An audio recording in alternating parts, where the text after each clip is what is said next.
Check testing, check the sound, guys. What is going on? Check testing. All right, cool. Okay, so hopefully nothing happens during the stream, because when I went to actually go live, it took roughly a minute for it to actually kick in that I was going live. And then it ended up doing that thing where it messed up my title and put up the title stream from the last stream from a couple days ago. So I had to fix the title, so I apologize for that.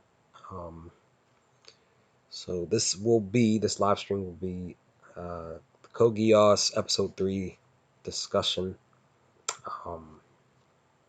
I'll be basically, as I've been doing, I'll basically be just talking, going through stuff. Anybody who pops into the comments, definitely will acknowledge them and talk to them and stuff like that. But me personally, I don't mind still just going over things. And as always, I will be using the actual episode as a reference here on my phone. Don't want to, because as always, I just have my little laptop, my little cheap laptop. I don't have any type of professional content creator setup. I have a camera. It doesn't, like I said, I don't have a PC or anything like that. Have all this stuff, but it doesn't work on doesn't really work on my laptop here. But with that, guys, we're gonna jump into this. This is again Geass episode 3 live stream. Rewatched the episode earlier today. Took some notes. Did that while I was at work. And just really enjoyed the episode too. It was a really good episode, because this is where stuff starts to pick up a little bit when it comes to Geass, and it just gets really interesting. More so because I'm using this image with Colin here, but it gets real interesting between Lelouch and Colin here in episode 3. Like I said, I'm going to use my notes, and like I said, also use the episode as a reference. But let's jump into it, guys. Episode 3. So when it starts right after the credits and stuff, it from what it sounds like, because they're showing people walking, right? They're showing like guards from the Britannian military and stuff. They're like, it's like they're making people go in a specific direction. There's like 50 to probably 100 people walking down this road, right? Colin is there. Ogie's there. At least it looks like Ogie. I think that is Ogie. They're walking, but it in the background there's conversation. Sounds like Jeremiah. He brings up the poison gas and things of that sort. But I just found it interesting that with Colin and Ogie walking. Okay, so that is his name. I was trying to figure out the general's name. The one dude, Bartley. That's his name. I was trying to figure that out during my note taking, but I couldn't figure that out. But while they're walking, Colin looks behind them in the direction of what seemingly looks like just the city itself. There seems to be what looks like a nightmare behind the group, the many people walking. But it doesn't look like she's okay. So she's looking at, actually no, it's not a nightmare. It's a building. It's looking at a building. And it seems to me like where this is actually where Lelouch and Clovis are, and then they switch from Colin and them to this scene where Lelouch and Clovis are. So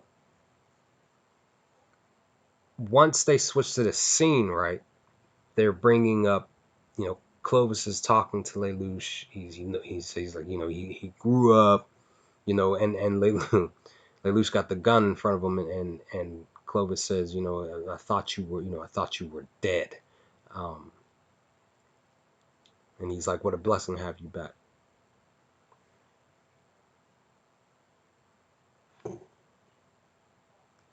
Lelouch makes this comment, like, you basically like you're acting, very funny, trying to, trying to save face in this moment. But he also makes a statement to Clovis where he tells him, you must have forgot how, we were just pawns in this family. And he talks about his mom being killed, and that's when they flash back to the moment of her death, the shooting of it going down, which in itself, this is still crazy when I rewatch this episode compared to way later in the show, right? Where, they're showing gunfire through these windows, basically in the direction of where his mother was, or should I say him and Clovis's mother was. Um, Actually, no, you know what? My fault. Where Lelouch's mother is, and you see the blood basically spilling on the down the steps. They show Nonali being held by their mom in that moment, and then the camera pans up the top of the steps and shows Lelouch standing there, and you see he's basically blaming Clovis and them as saying you people killed my mother. Um, Clovis is like, it wasn't me,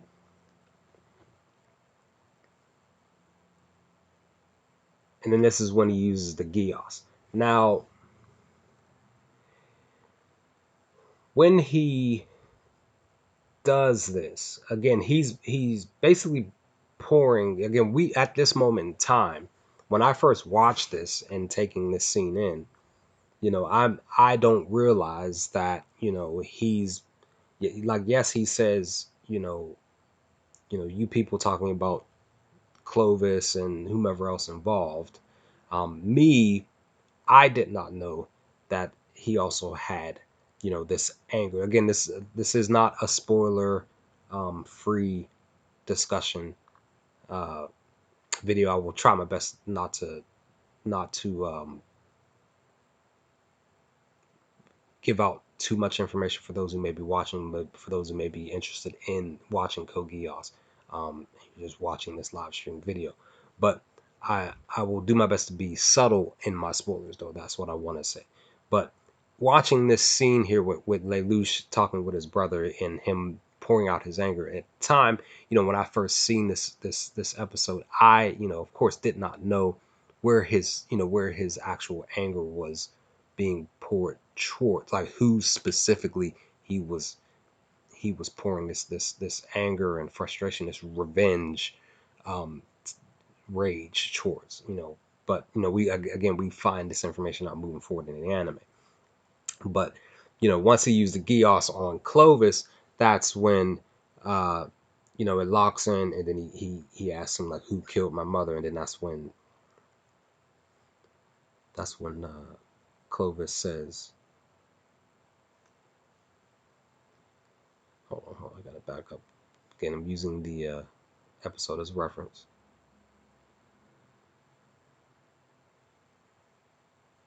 He says,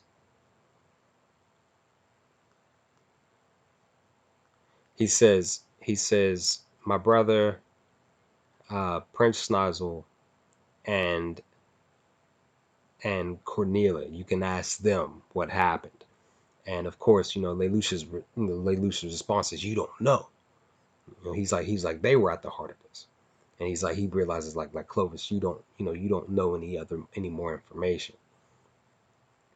Um, But it's funny how when the Geass gets activated on well, gets applied to the person themselves in these moments when they're getting asked this question, or to get told what to do by Lelouch, that once they snap out of it, they don't remember anything. They're still within that moment just before it happens. So once Clovis comes out of being Geass, basically, he reverts back to how he was thinking and feeling, and him yelling out, it wasn't me, I promise, I had nothing to do with it. And that's the thing. Even in this moment, right? Lelouch, he says, I believe you. He literally lowers the gun, and then it's like a split, roughly 3 second time frame, maybe 4 second time frame, where Lelouch, once he lowers the gun from being in front of Clovis's face, he says, within that 4 second time frame, then he says, however. At that moment, he lifts the gun. It looks like he was getting ready to hit him with the gun. Clovis says, we may have different mothers, but you and I are still blood, which is true. They're half brothers. Lelouch repoints the gun at Clovis, and he makes this statement, and I quote, "You can't change the world without getting your hands dirty." It's a very, very true statement. Um, it's has a lot of weight to this statement. Just because. Oh, hey Elizabeth, if you're still here, welcome to the stream. I apologize if I missed you. Hopefully you'll come back. Um, I apologize. I was in the middle of talking because, like I said, I'm using the episode as a reference, so I'm popping in and out of the comment section.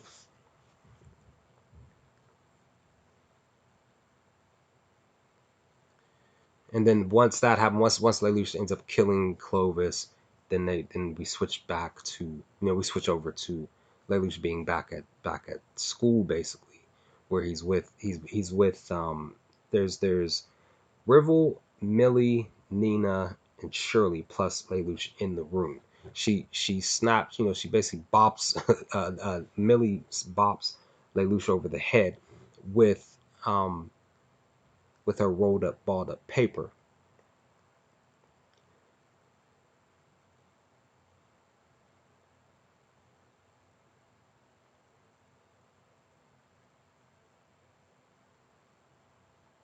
This scene basically is talking about club activities and funds. This is more so. Oh, okay, cool. Glad that you're here. Definitely welcome to the stream, Elizabeth. Appreciate you being here.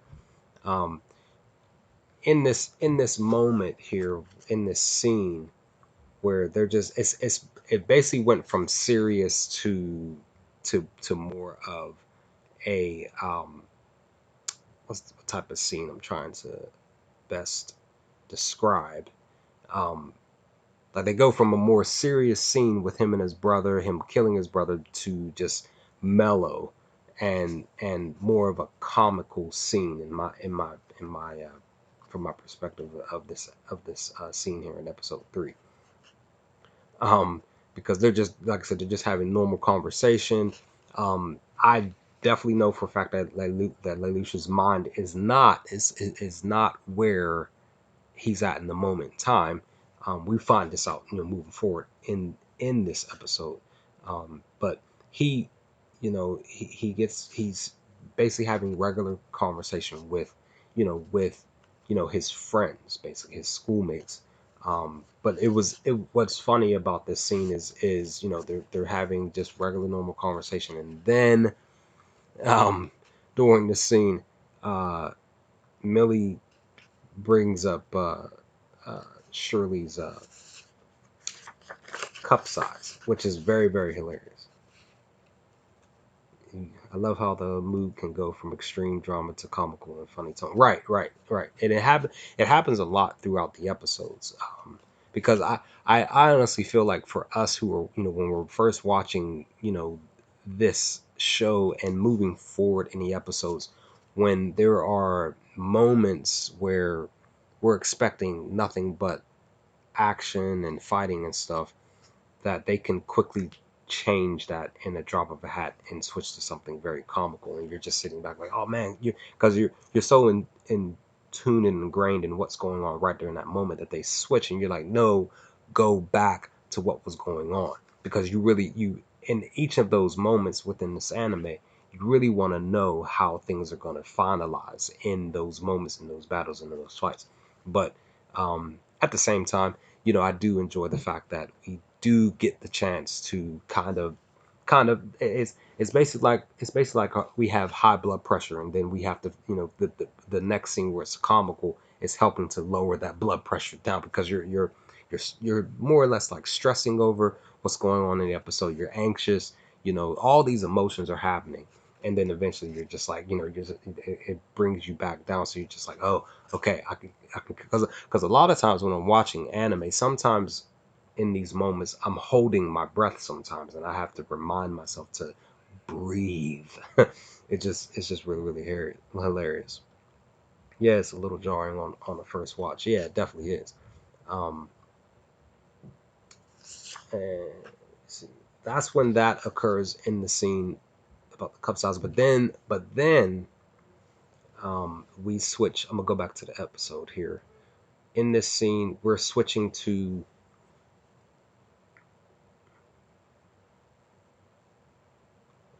let's see. Oops, I may have went a little bit too far. Oh, here we go.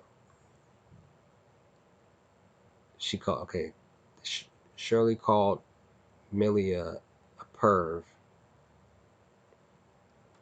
Then we switch over to the next scene, because they were all just walking down the hall. They're having a conversation about Millie being a pervert and blah blah blah. Then that's when we get to students basically watching live footage of Shinjuku and what's going on, and more of an update on this poisonous gas situation. Um, and and because Lelouch was more or less behind the group, and he comes into the room. When he comes to the room and he sees that they're having the conversation about the poisonous gas and everything, but he knows exactly what the truth and what's going on at that moment in time. But I like the fact that he notices um, that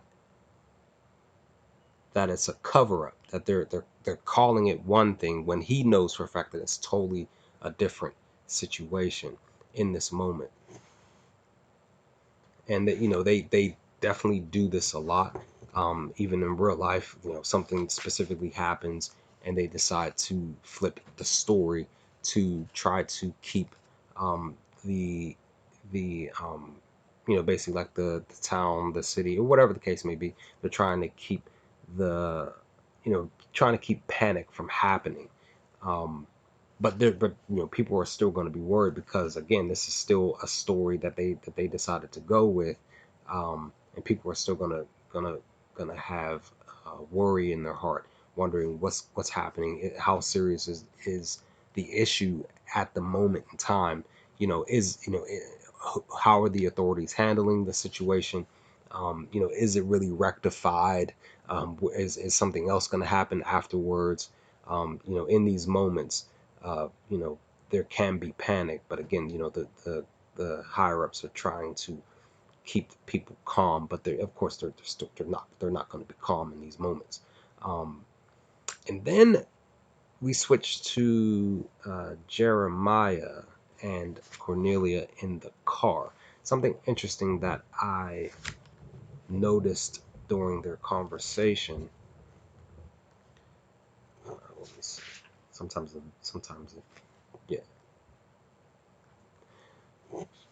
So they have an interesting conversation in the car, right? So this is what they're talking about. Let me get back. Actually, and that was the other thing too in this scene with Lelouch. He in the moment where he uh, notices the cover up, he gets sick and he goes to the bathroom. He ends up basically like getting real sick, and he had to go help himself feel better. he says like, I guess I'm not as tough as I thought I was. The thing about it is, this is his first time killing somebody, but he literally he literally did not hesitate in killing his half brother Clovis. That's the thing that is very interesting about Lelouch here. He literally did not hesitate to kill his own half brother, his brother, but he gets sick, and then he's like, I guess I'm not as tough as I thought I was. It's just a very interesting thing for him to acknowledge about himself, that he notices. But at the same time, like I said, this is his first time killing somebody. You,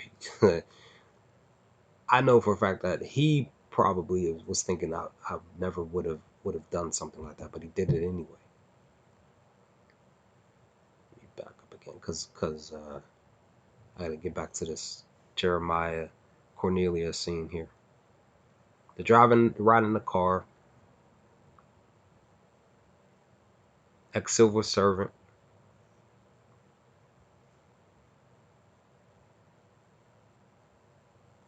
So they Jeremiah says he's bringing up the person who basically um, snuck into to get to Clovis, um, and and Jeremiah's upset about that. He he mentions that, but at the time I did not, even rewatching the episode, I did not connect this scene to something that happened further in the episode. Um, but basically, he, they realized that they pretty much, that their securities and stuff pretty much messed up. But it was obviously in this moment with this scene, he's basically talking about Lelouch getting in and attacking Clovis and killing him.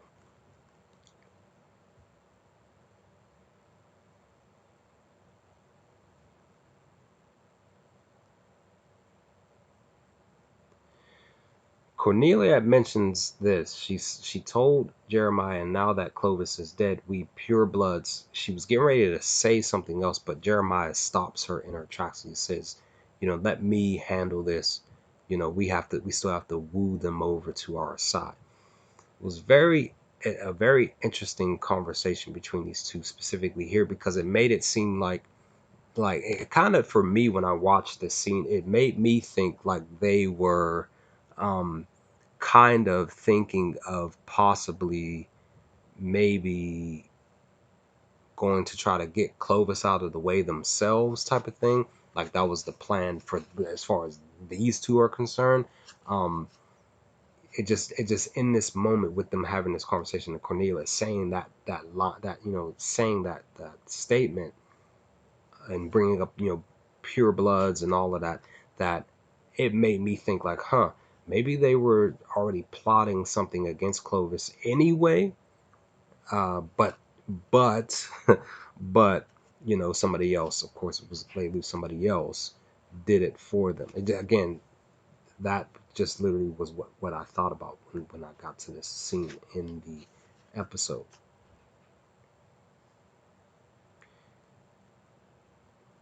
And then they switched back to the school. Colin is being basically like checked on by her classmates. Lelouch walked into the room while they were having the conversation. He then, which is kind of interesting, Lelouch remembers Colin, uh, more so because he remembers her with her hair basically like wrapped in a ponytail, wearing a different, wearing something different. Um, basically her battle attire, fighting attire. And he's like, that's where I remember she was there in that moment back at the truck. Um, Rivel comes up and says, you see something that you likely notices, thinking that he's, that Lelouch is kind of interested in Colin. That that oh, hopefully it's not messing up. Hopefully the stream's not messing up, guys. Give me a moment.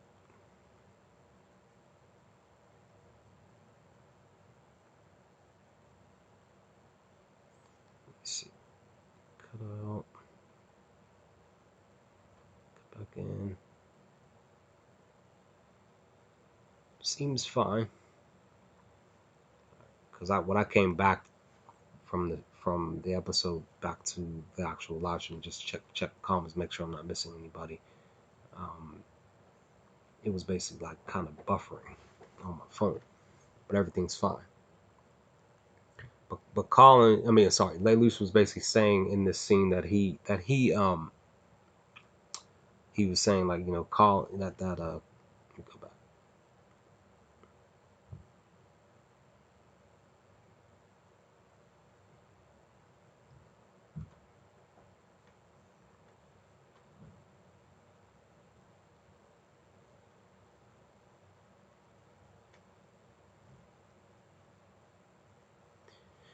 Yeah, he's basically saying that he notices Colin randomly showing up here at the school. He said that she hadn't been here this whole semester and things of that sort. Um, what she sees. And he basically is saying like she's more than what he's basically like thinking like she's more than what she seems, right? Um, so that's Riv was talking about Colin. He's talking about her being sick and how she's not been here. That's the reason why she hasn't been, because she's been sick. That's the initial uh, information that has been pushed out, and I believe that information was probably given to some of the students as rumor mill for her, just as a placeholder for information for people within the school to go off of, with them not really knowing who she really is as a person, and being this activist for justice in her mind, right? um but once they get outside and this bee comes up while they're eating. Again, guys, I think I've said this before. Me personally, I don't like eating outside. Like, I'm not one of those people who would just be like, Brandon, be like, yeah, let's go on a picnic type of thing and go sit on the grass and you know eat my food with nature and stuff like me personally, I can't do that because there are bugs out there and all of that stuff. Me personally, I can't do that. People, hey, if you can do that, more power to you. Me personally, I got to be indoors. Hardly any bugs are in or around my food. I honestly can't do it. Plus, for me, I'm thinking like if you're sitting on the grass, there's bugs on the ground. There's ants and stuff on the ground. They can easily crawl on you, crawl up your arm and your up to your hand where you're eating your food and get on your food, and you accidentally eat a bug. Like, and then plus flies, and like that's just what I'm saying. Like, I feel like you're attracting, this attention from these bugs. You're getting their attention to have them come to join you in your food eating, and then you accidentally chew and eat a bug. That's just disgusting to me. But again, I digress. But anyway, um, this is when in this moment, and specifically from per this image, this is when her and after she kills the bee, this is when she comes in contact with Lelouch, and then he uses the Geass on her. Um, he asks her about piloting the Glasgow at Shinjuku, and he asks, he's talking to her. He asks her, was she there? Because he's trying to gain information on if this was her specific. Because again, he at the time he didn't really remember, prior to these scenes, he did not remember her being in those moments where he gained his chaos power. Um, but he needed clear cut information, so this is why he decided to use the Geass on her. Coming back to the comments real quick, just to see. Okay, so Elizabeth, you said studying audio drama, Luce memorized all the students in their classes. It makes sense that he would recognize her when he saw her at school. Huh, interesting. That's what's up. That is what's up.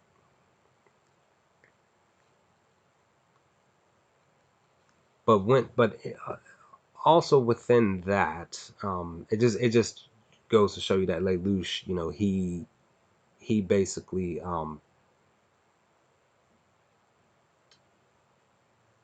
he's trying to stay on his toes. Basically, he wants to make sure that he knows any and everybody that walks through those doors of the school, um, which is going to bring up another point for later in the episode. But we'll get to that in a moment. Uh, but but once he uses the Geass on Colin, she tells him about her being there.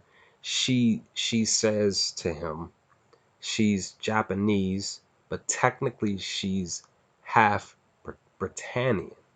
And he's like, his response is half blood. Uh, he he asks her why go so far. In that moment, I believe that she gave him more information, told him more of her truth, right? But they cut the camera from that spot to Shirley looking at them. She's in the school. She's walking by the window and she sees them standing out there talking. And then that's when Shirley, I mean, excuse me, that's when uh Colin snaps out of the Geass.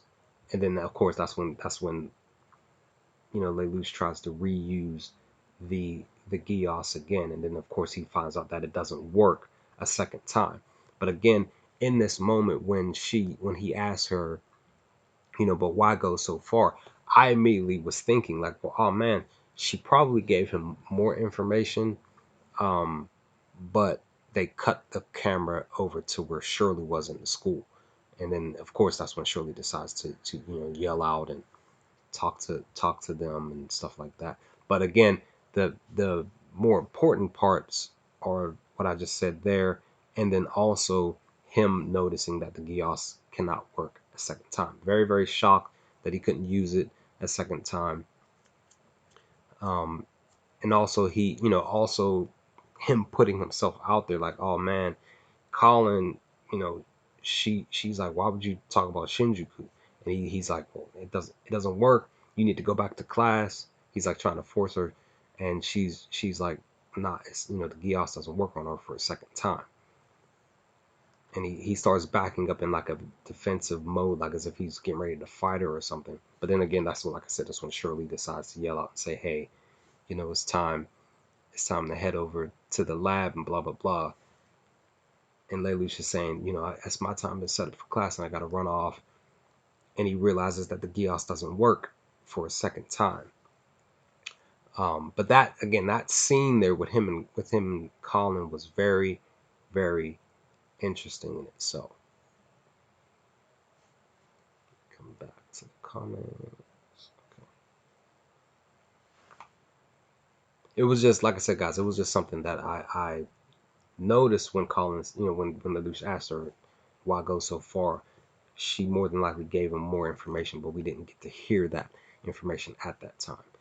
Um, but then the next scene is with Nonali and Sayoko here, the maid, where they're basically creating paper cranes, basically. And the thing about Nonali, she hears the footsteps. She like her attention was on her and Sayoko's conversation, but then her head turns to the left of the camera, and basically she noticed that somebody's coming in the direction, and of course it's Lelouch coming through the door. Very, very very cool spot there to notice that, like yeah, Nonali's blind, so her hearing senses are basically tuned into every sound in the room. So she notices that even outside of the room, Lelouch comes in. He's the one person coming through the door, walking in the direction. And then we flip over to Bartley. He's talking to these scientists and telling them that they're basically they are getting transferred, right?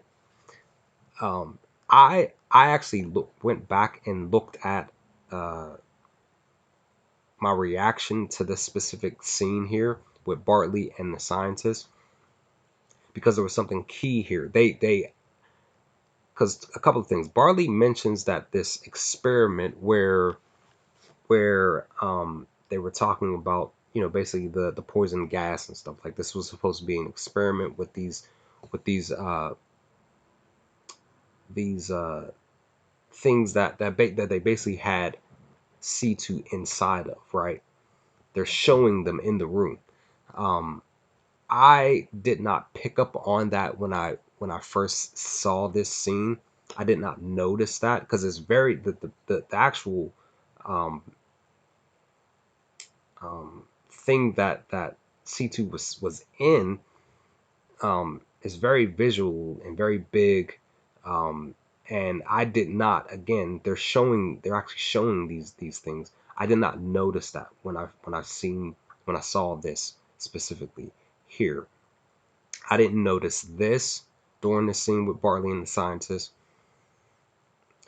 And then they go to one of the tables, and there are documentations and stuff on these tables.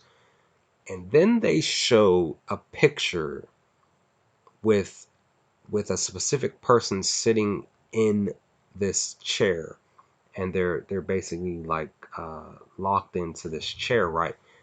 I did not notice, again, me rewatching this scene from my reaction, I didn't even notice that that was C2 sitting in that chair. Um, and that's not like that's the crazier thing. When I rewatched the episode earlier today, I was just like, hey, there's C2, and this was before they even gave you a more of a close up to her in the picture. I saw her specifically from that far back here in episode 3, and I was like, that's C2. So when they gave us a close up, I'm sitting back like, well, hold on.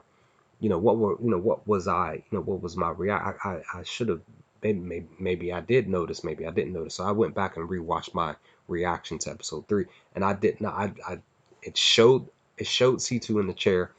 I did not notice her sitting in the seat. It was just very, very, very interesting. Then they showed something else, another picture, um, which I'm gonna say that this was C2 here. Looks like but the person who's in this picture is run like kind of like dashing across the picture, but I can't really call it. But yeah, guys, I did not notice that that was C2 sitting in the chair at all. Let me see. Elizabeth, you said, yeah, I noticed that not only and Lelouch are both very observant, not only notices her surroundings, and Lelouch notices the people in them. Yeah, definitely. Also, one of the scientists shown in Shirley's. Oh, it's her one of her like. Oh, in episode 8. Okay, all right. I will definitely be looking for her dad once I get around to episode 8 for sure. That's what's up. That is what's up. Um,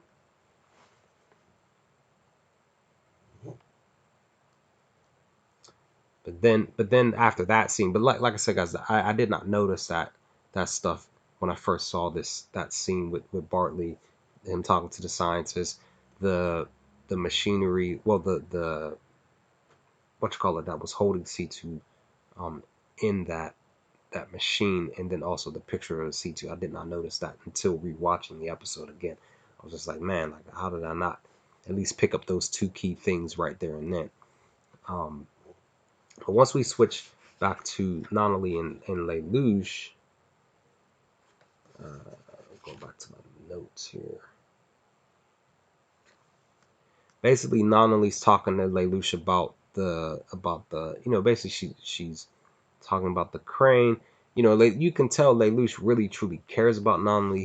He's tending to her need as she's eating the food. He's wiping her mouth off. He truly cares about his family member here, and he wants to make sure that she's as comfortable as possible, which is really, really great. Um, Nonali had mentioned concern towards Lelouch because she said that last night you scared me a little bit.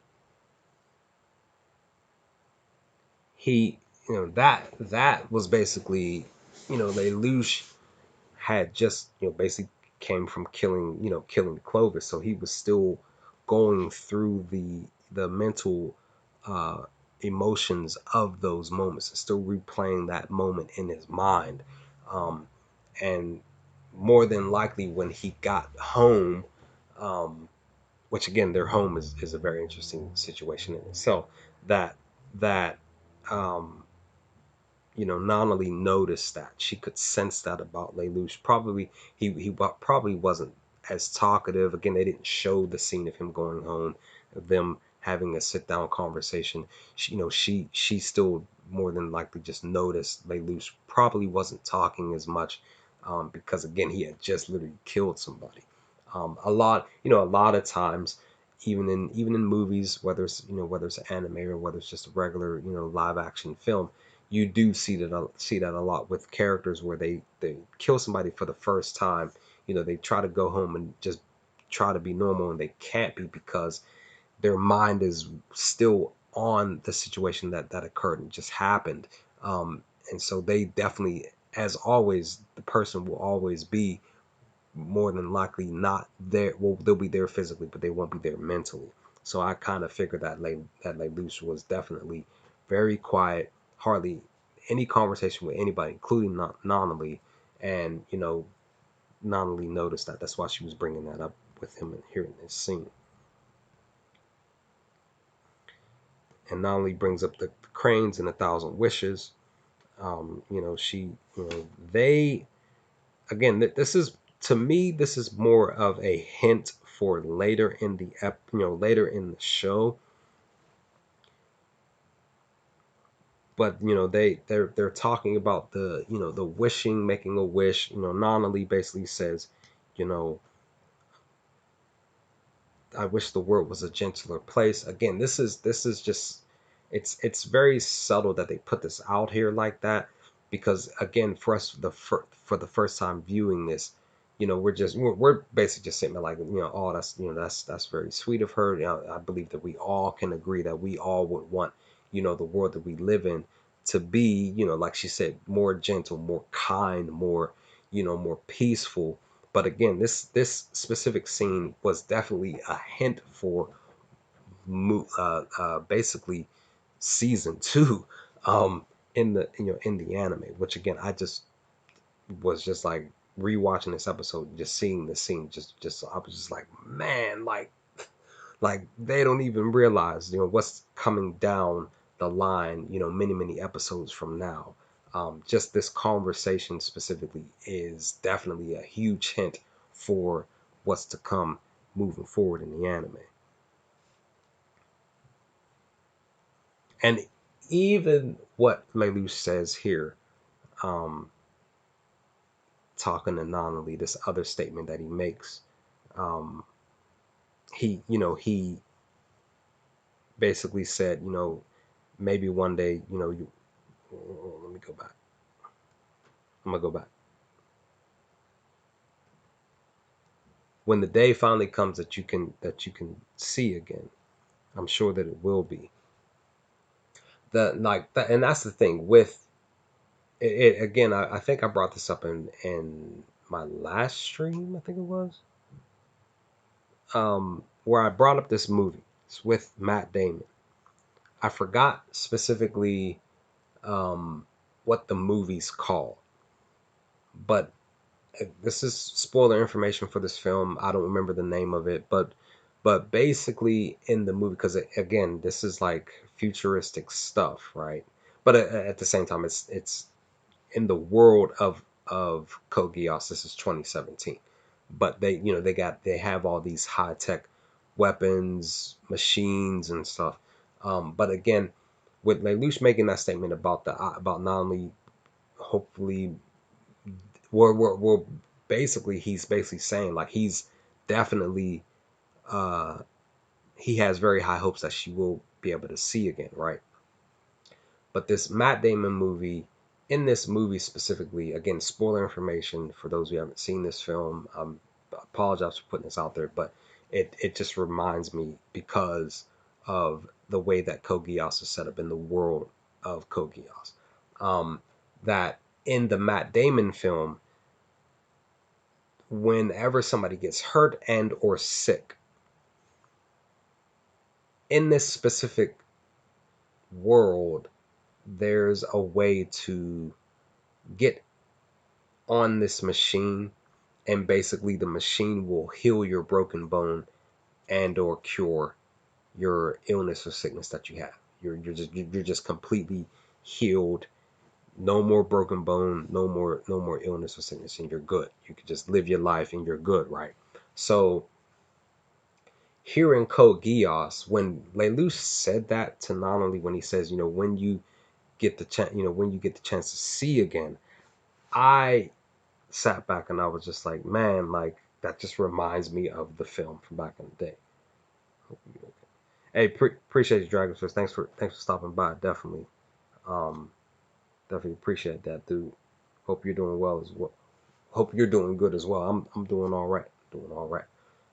But again, you know, what Lelouch had said, it just reminded me, like, man, like with the high tech stuff that they have here in Code Geass, in the world of Code Geass, um, it just harpens back to, maybe they could have had something to where they could, completely heal somebody, um, like fully heal them. I know that eventually later on in the show they have specific, um like machinery for stuff to where they can slowly but surely heal the person.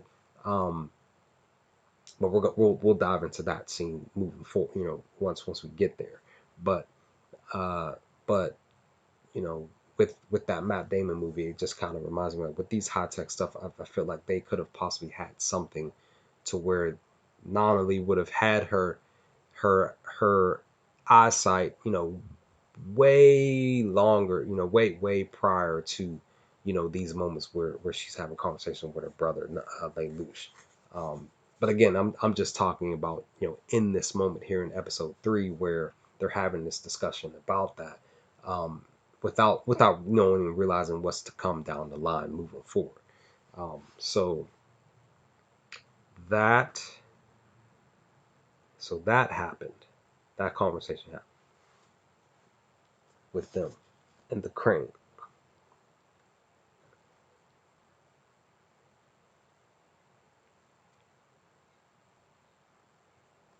And he also mentions, like, I'll never lie. He had also told not only that, I'll never lie to you, I'll always be truthful with, to you when talking to you and stuff like that. um that is a huge statement for what's to come. I believe 2 episodes from now. There's that, and then also the fact that we gain key information on, the Ashford family, where we find out that him and Nonali are basically living in the school. That's what I was talking about earlier in the stream, where he's thinking in his mind and reminding himself, like, the Ashford family were really really kind to us, as a favor to our family, to be able to allow us to live here at the school. And he even thinks in his mind, like, how long can that favor last to where we're here? Um, he says something about our identity will be exposed, and our friends will probably more so turn our backs on us. Um, I again, rehearing that, I'm not sure uh, what to take or think on that comment that Lelouch makes about him saying their real identity. Um, as far as I could tell, like unless he's saying, like, never mind. All right, so that's what it is. So his conversation with, okay, so yeah, so all right, so his conversation with Clovis, where he said that, I thought you were dead and stuff. So basically, Lelouch had changed, basically kind of like changed his name or something, or took on a different name, because again, they they basically make notice of or make a statement of this moving forward with when it pertains to Lelouch and his and who he truly is. So here specifically, now that I'm rewatching the episode again, I'm getting more clarity on that statement. So that's basically what he's saying. Like he's basically saying like me and my sister, we're not claiming our father's namesake, the power that comes from that namesake. We're just Lelouch and Nonali, some students here at the school. We don't have no high class power type of thing. um so that's what I'm taking out of that comment that he made in his mind.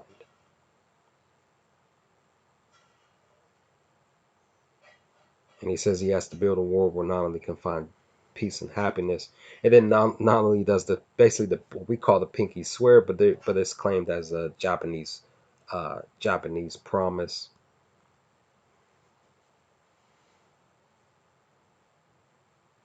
Pinky promise song. He said, Lely says that's scary. I may have to eat 1,000 needles. Again, like I said, this conversation with him saying he'll never lie to Nominally. He tells her this, or actually he's thinking like I'll never lie to you, at least not to you. Again, th- this conversation is literally a setup for what's to come later in season 2.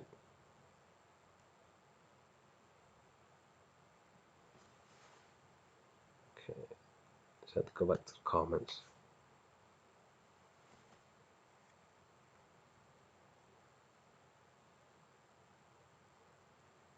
So it's basically like the next day they're outside. Lelouch is outside, and he's standing over like a creek, and he looked down at himself in the reflection of the water, and he's like saying like, this is the only weapon that I have, and I don't know how to use it. This is when he decides to do a practice test with the Geass on that teacher that comes up to him, and he basically asks the teacher what the topics are going to be on the next exam. Um, Again, just a test run. He uses it. It works. He notices that the power hasn't left him, because he more than likely just questioned it, like, did I lose the power? It's still working. And then he tries to use it again. He literally asks the same question again, trying to use the Geass, and he notices that it can't be used for a second time. And that there alone, just doing it twice. Well, actually, no, it was 3 times. He notices that back in episode 1, or actually, sorry, in episode 2, with him and Cornelia while she was in the nightmare, that he couldn't use it, like I was saying in last stream, that he like, it kind of reminded me of Superman, him trying to use his X-ray vision through metal and it doesn't work. Same situation. The Geass, he tried to use it on Cornelia, and because the metal that is attached to the nightmare is blocking the Geass from working on Cornelius. So it's the same situation here specifically, where he tried to use the Geass twice on Colin, then he tried to use it twice on the teacher, and he notices right there then and there that, oh, I can only use the Geass on a person once and once alone, and and maybe even he can remember that he can't use the Geass on a person who is standing in front of metal or something like that, or whatever the case may be. Colin has a conversation on the roof of the school with Ogi. They're basically like discussing like plans and stuff. They're basically talking about Lelouch and him, trying to figure out who the mysterious voice is. Look what they showed a picture of Colin, Ogi, and somebody else. I didn't get a chance to really see that. But then that's when Colin remembers the conversation between her and Lelouch, and when he had said, "Don't tell anybody about Shinjuku," but she specifically is thinking like, no, it couldn't have been him. That's not, that's not, like, that couldn't have been him that was on the phone and things of that sort. But she, in this situation with this scene, right? I like the fact that Colin is thinking because they go back to the class. Lelouch is up. He's basically responding to a question that the teacher asked. She's literally questioning, like, is Lelouch this person, this mysterious voice? But at the same time, Lelouch, in the midst of him talking and responding to the teacher with that question, he too is also questioning Colin and who she is. Like both of them are doing this at the exact same time, which I found very, very interesting here, specifically in this scene back at the class. Like literally, they're literally both thinking about that same scene where they're talking about Shinjuku. They use the Geass on her once and then twice, and they're both literally talking and thinking about this exact same moment where Lelouch had mentioned, don't go back to Shinjuku. Lelouch says, I mentioned to her, don't go back to Shinjuku. He's basically thinking like, maybe she caught on to that. Colin's like, maybe he knows who I really am. They're both literally at questioning themselves and literally saying like they both are basically saying like if this is the case where he or she is basically an enemy, that they're both basically saying to themselves, I need to take care of this immediately. I basically need to eliminate them, which I found very, very interesting. And then that's when they switched to the scene with Bartley. He's actually riding this truck with Prince Clovis's body in it, and that was that. And then we switched back to Lelouch. It was very, very brief.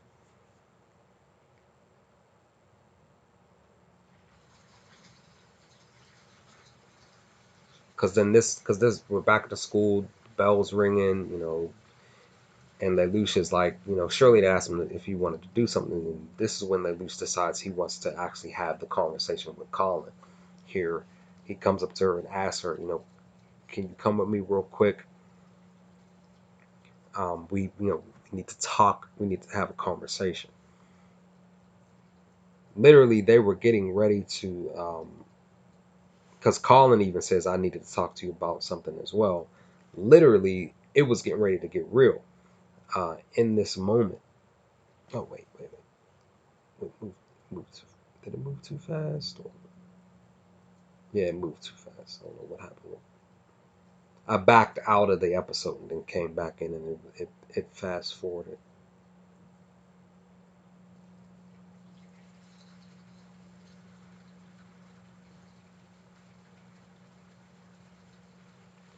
They literally moved to a place where they felt like literally nobody was in this looks like a ballroom area. That's what it looks like, but it's still the school itself. There's stairs and everything. Um, they were getting ready to have this conversation. Nobody was around until randomly Shirley decides to show up and is talking to Nina and Rivel. They pop up, and then that's when Millie comes in the room with food,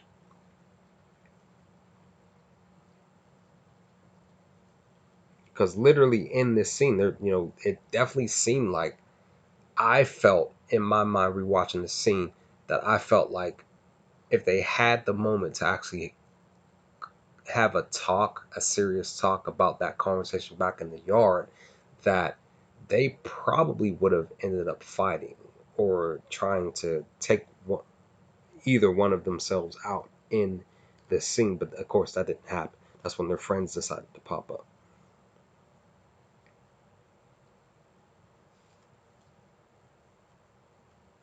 And we also found out too that Millie's grandfather is the principal of the school. I did not catch on to that first watching this episode. Millie introduced basically all of his friends, Lelouch's friends, decide to introduce themselves. Again, of course, Millie introduces herself as president of the school, to Colin is what I'm trying to say. They all basically are introducing themselves to Colin here. I just caught that River was the secretary. I didn't even know that.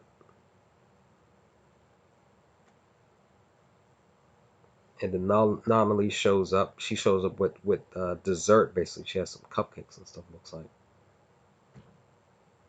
I think too that Shirley is the only one who uses this nickname for Nonnally. She calls her Nana.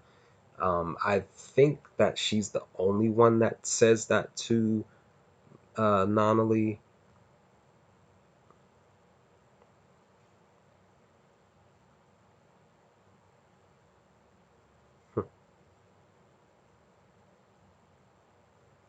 Yeah, Nonnally introduces herself to Colin. And then that's when the funny moment in the scene where Rivel brings out the champagne. He tries to open it. Shirley tries to stop him.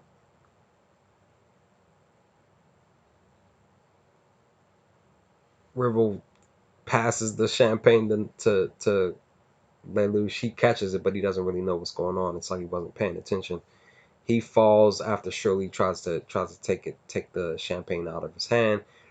Um, the champagne bottle, the top pops off and flies in the direction of Colin, and she blocks it, but the champagne literally like hits her,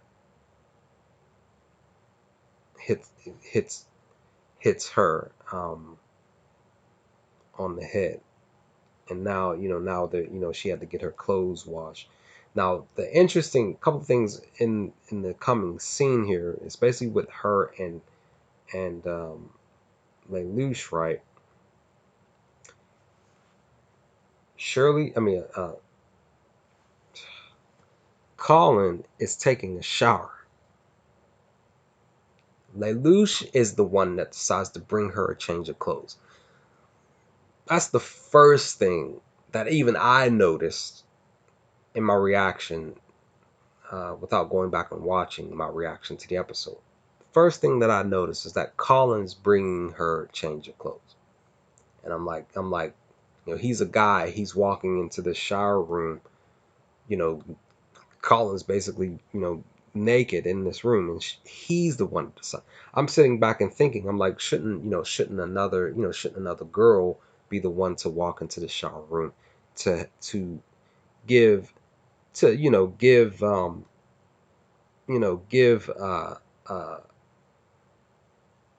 Colin these clothes and stuff and just check up on her. Like, Lucia's the one that decides to come in. Again, even though what's to come in the scene, I'm just sitting back like, wow, like she really let him in and everything like that. I just felt like that was a very that was very uncomfortable, um, embarrassing, and all of that in this moment. But again, ultimately, this was Lelouch's plan in the beginning for him to show up and give her the clothes. He even he even expects Colin to do what she's getting ready to do.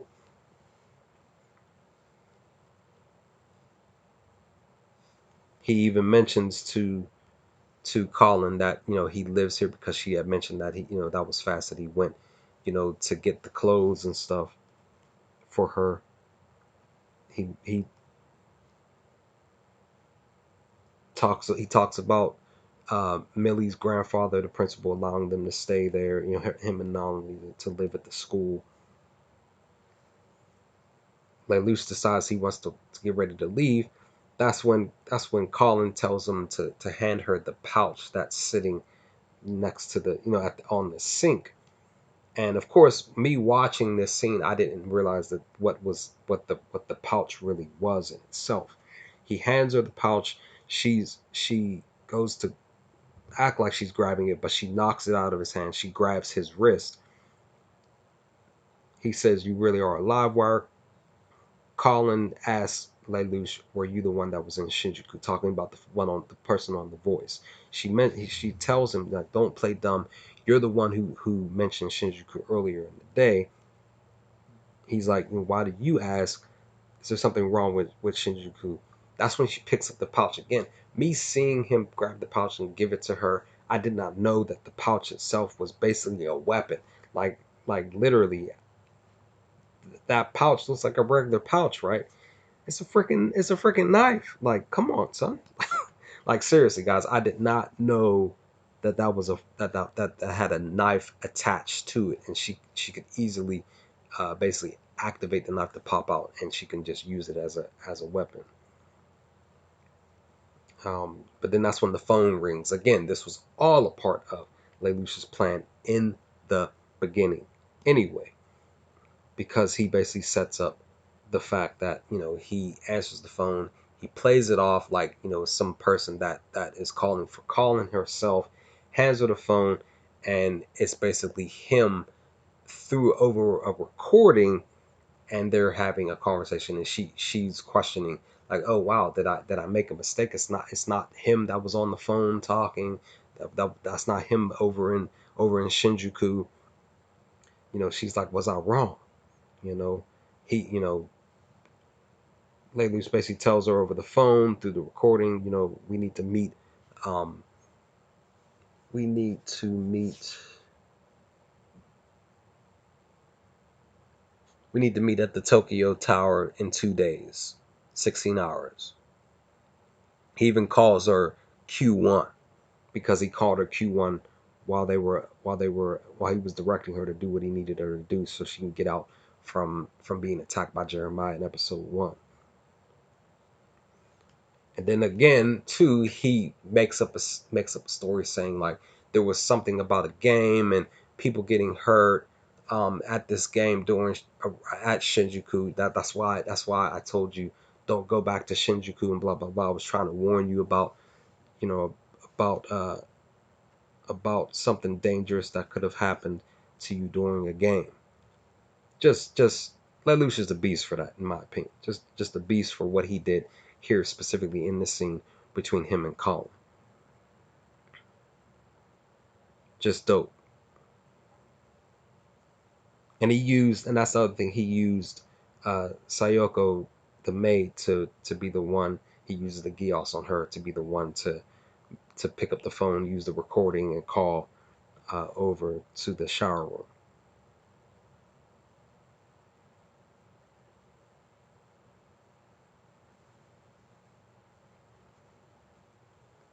Um,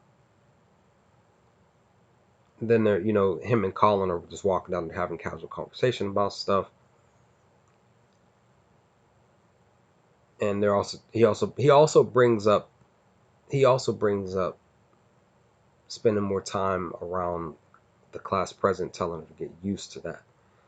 And then that's when they walk into the room with their friend, with Lelouch's friends, that the announcement from Jeremiah making the for this news conference about his brother Clovis being killed, Prince Clovis being killed. Um, First they make that announcement, and then that's when they also too, because they're also showing like Ogie and them where they're at watching this news conference. Then that's when they make the announcement, like the man being suspected of the one who killed Prince Clovis. They make the announcement saying that it's Suzaku himself. That's the only suspect that they basically have, and they've arrested him. And and Lelouch is like sitting back like, what, are you kidding me? Like that, he's basically saying to himself like man, that, like, I know what I did. Like, I know what I did specifically to my brother. I'm the one that killed him. He's basically saying, thinking like yo, like why would they arrest Suzaku? Like, he wasn't there. Like, how did him become a suspect for what I did be a focal point in this moment? Because again, that's when the episode ends. So, um, and that that again, that rewatching the episode there and seeing that moment, I too can still question that, like, where did they at that moment in time, how did they suspect Suzaku to be the one to kill Prince Clovis? Like, how did they, what true huge information would point in Suzaku's direction at that moment in time, um, or in these moments, you know, in them doing the investigation. How? Like, as far as I could tell, Suzaku wasn't even anywhere near Prince Clovis at all in these moments, leading into Lelouch arriving, bypassing security to get to his brother, to get to Prince Clovis. Just very interesting stuff that I questioned at the time of rewatching episode 3. But yeah, guys, coming back to the comments, anybody popped in? No, nobody else popped in. Okay.